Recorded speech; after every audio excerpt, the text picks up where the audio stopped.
Fabulous bakers. So today is a really special one. This is chocolate pudding pie, but in my family we call it Bebby pie because my mom used to make it all the time. We even have an actual pie plate in her honor. So all you're gonna need for this one is one pie crust. It usually comes in two. You need the instant pudding, so the small ones, two of those. Some milk. Whole milk. Well, I like to use whole milk, but you can use whatever. Whipping topping, one jug of that, and whatever sprinkles or embellishment you want to put on it. So once you get all of that together, trying to get so close, we'll get started. So the first thing you're gonna do is preheat your oven to 450, which is what it needs to be to bake the pie crust, because you're gonna bake the pie crust first. So you want it to be out of the refrigerator for about 20 minutes.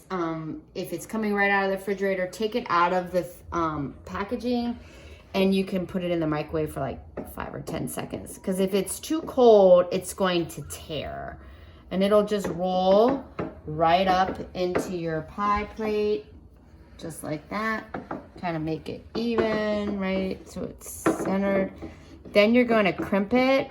So there's lots of different ways to crimp it, but I just take my finger and go like that, and then do the next one and the next one.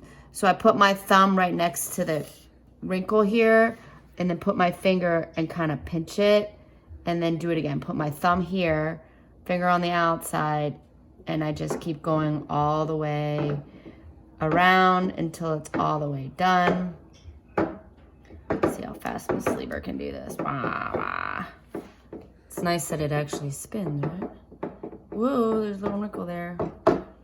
Oop, oop. Almost done.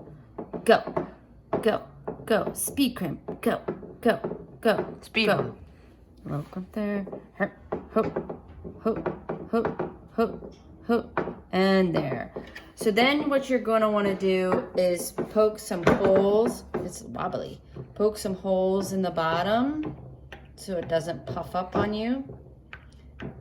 And then when the oven is ready, you're going to bake it for, what does it say on the box? 10 to 12 minutes or until it's brown. So we're going to put that to the side.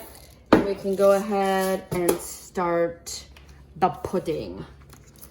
So on the box of the pudding, it says that you're gonna do 2 cups of cold milk, but we want it to be thicker. So we're gonna half that. So we're only gonna put 1 cup per package. So that equals 2 total cups of milk. Put that in there. Smells yummy. Smells like chocolate. Yeah, smells like hot chocolate, doesn't it? Mm-hmm. Powdered hot chocolate. And this one. All right. Let me get my measuring cup.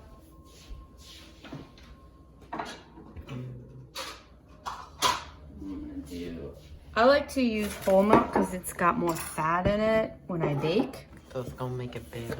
Yeah, so it'll make it a little bit creamier. But if you don't have whole milk, just use whatever milk you got. So there's 1 cup. Put it in there. And number 2. And then after you're done with that, you're gonna whisk it until it's thick. So you take your whisk and just kind of make sure you get all of it.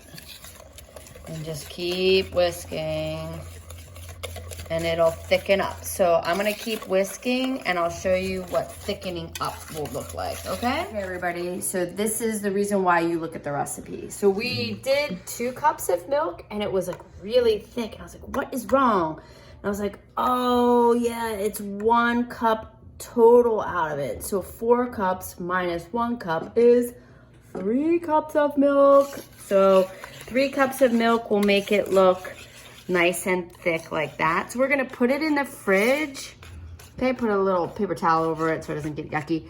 Put it in the fridge because we have to get that to bake and cool before we put that in it.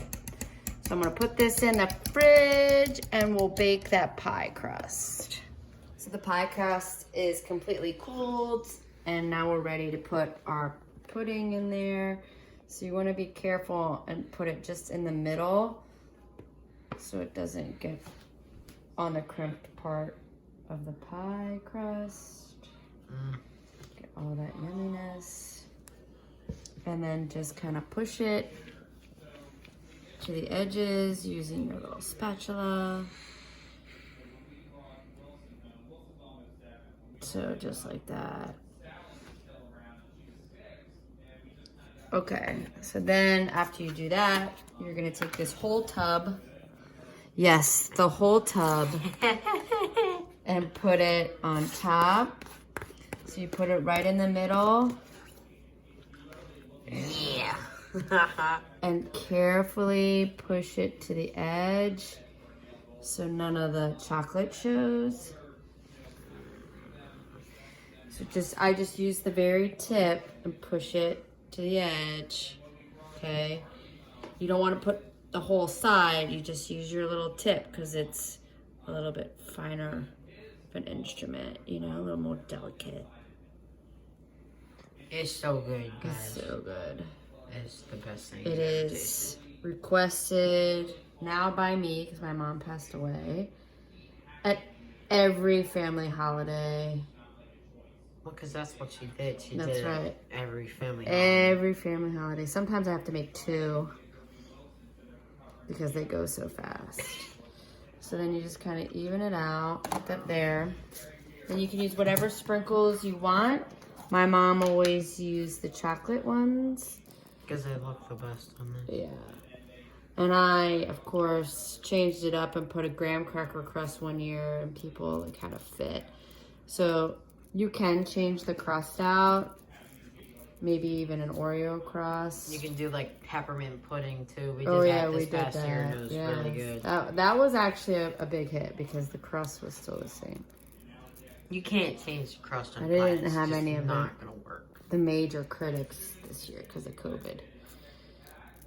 Uncle Sean would have been like, oh my goodness, no way, you can't do that. And then you just put it in the fridge and cut it, and that's your chocolate pudding pie. It's so good.